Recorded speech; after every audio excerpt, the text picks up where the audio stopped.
Police ছাড়া দাবি ভুয়া ভুয়া এরকম স্লোগান দিচ্ছেন 7 কলেজের শিক্ষার্থীরা। এই মুহূর্তে রাজধানীর যে নীলক্ষেত মোড় রয়েছে সেই নীলক্ষেত মোড়ে কিন্তু আগুন ধরিয়ে দিয়েছেন 7 কলেজের শিক্ষার্থীরা। অন্যদিকে যেমনটি দেখতে পাচ্ছি ঢাকা বিশ্ববিদ্যালয়ের শিক্ষার্থীদেরকে কিন্তু ধাওয়া দিয়ে কিন্তু তাদের ক্যাম্পাসের ভিতরে কিন্তু ঢুকে দিয়েছেন 7 কলেজের শিক্ষার্থীরা। অপরদিকে আইন শৃঙ্খলা রক্ষাকারী বাহিনীর সদস্যরা টিয়ার গ্যাস এবং গ্রেনেড নিক্ষেপ করেও কিন্তু এখন পর্যন্ত পরিবেশ কিন্তু নিয়ন্ত্রণে আনতে পারেনি। আমরা যেমনটি দেখতে পাচ্ছি নীলক্ষেত যে মোড় রয়েছে সেই নীলক্ষেত মোড়ে কিন্তু আগুন ধরিয়ে দিয়েছেন 7 কলেজের শিক্ষার্থীরা এবং ঢাবির শিক্ষার্থী যারা রয়েছেন তাদেরকে কিন্তু এই মুহূর্তে তাদের ক্যাম্পাসের দিকে কিন্তু ধাওয়া করছেন।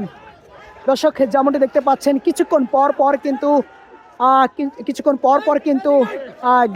সাউন্ড গ্রেনেড নিক্ষেপ করছেন আইন শৃঙ্খলা বাহিনীর সদস্যরা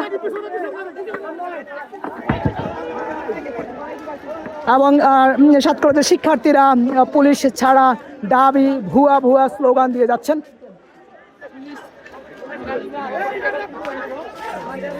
একটু যদি আমি দেখানোর চেষ্টা করি 7 কলেজের আজকের যে ঢাকা বিশ্ববিদ্যালয়ের শিক্ষার্থীদের সাথে যে সংঘর্ষ সেই সংঘর্ষের মধ্যে কিন্তু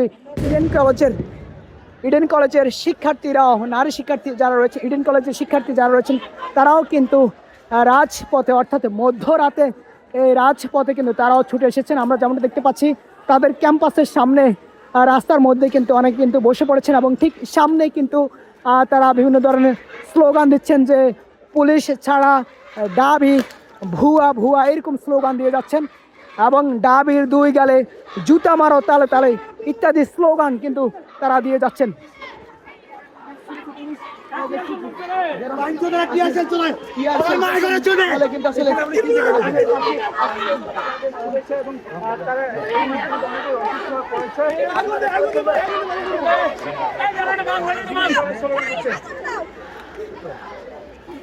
দর্শক যেমনটি দেখতে পাচ্ছেন যে ইডেন কলেজের যে শিক্ষার্থী যারা রয়েছেন তারাও কিন্তু এই মুহূর্তে রাস্তায় নেমে পড়েছেন। অর্থাৎ পুরো পরিবেশ প্রায় 4 থেকে 5 ঘন্টা হয়ে গেছে, এখন পর্যন্ত কিন্তু পরিবেশ কিন্তু নিয়ন্ত্রণে আনতে পারেনি আইন শৃঙ্খলা রক্ষাকারী বাহিনীর সদস্যরা। আমরা যেমনটি দেখতে পাচ্ছি আজকের যেই ঢাবি এবং 7 কলেজের শিক্ষার্থীদের সঙ্গে যে সংঘর্ষ সেই সংঘর্ষের নারী শিক্ষার্থী যারা রয়েছেন তারাও কিন্তু রাস্তা ছুটে পড়ছেন। এরা তো স্টুডেন্ট না, দাবি চপ ভাই, দাবি চপ ভাই। আমরা আমাদের দাবি চাইছি, শুধুমাত্র দাবি, তাছাড়া কিছুই না। আমরা শুধু ওইখানে নিরপেক্ষভাবে আন্দোলন করতে চাইছি, আমাদের দাবিটা জানাইছি। ওরা আমাদের দাবি না মানলে উল্টো আমাদের না বুঝে আমাদের উপরে রক্তাক্ত করেছে, আমাদের রাখি পাইতে মেরে ফেলছে, টিএসএর মারে, পুলিশ আমাদের বিপক্ষে মারে। কেন আমরা মানুষ না? আমরা কি দেশ সরকারের বিরুদ্ধে? আমরা কি 24শে জুলাই আন্দোলন করি নাই? দাবি একলা করছে ভাই। আমরা কি আন্দোলন করি নাই ভাই? আমরা জীবন দেয় নাই। আমাদের রংপুরের আবু সাইদ কি দাবির? সব যে দাবির হবে এমন তো কোনো কথা না ভাই। দাবির সাথে যে সবাই, সরকার কাদের সাথে থাকে? সরকার কাদের সাথে থাকে? স্বৈরাচার কাদের সাথে থাকে? পুলিশ কাদের সাথে থাকে? 71-এ যেমন ছিল না আমাদের সাথে, 24-এ যেমন ছিল না আমাদের সাথে থাকবে না। একমাত্র থাকবে কে?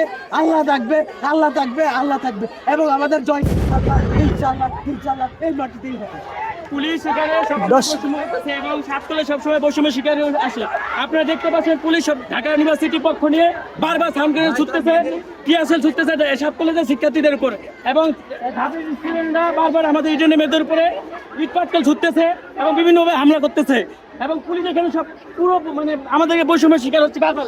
দর্শক একটু যদি আপনাদেরকে দেখানোর চেষ্টা করি যে ইডেন কলেজের যে শিক্ষার্থী যারা রয়েছেন তারা এই মুহূর্তে রাস্তায় অর্থাৎ ক্যাম্পাসের সামনে তারা অবস্থান নিয়েছেন। অপরদিকে ঢাকা বিশ্ববিদ্যালয়ের শিক্ষার্থী এবং কবি নজরুল, সোহরাওয়ার্দী, তিতুমির বাংলা কলেজ এবং ঢাকা কলেজ সহ প্রত্যেকটি কলেজের শিক্ষার্থীরা কিন্তু এই মুহূর্তে তারা ঢাকা বিশ্ববিদ্যালয়ের শিক্ষার্থীদের সঙ্গে কিন্তু মুখোমুখি অবস্থান করছেন।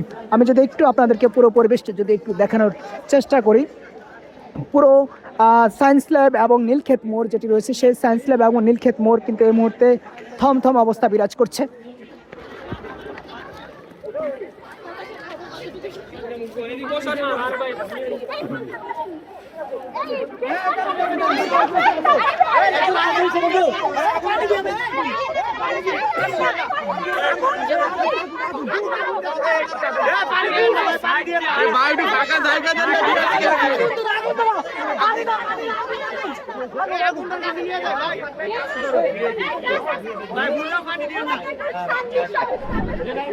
ভাই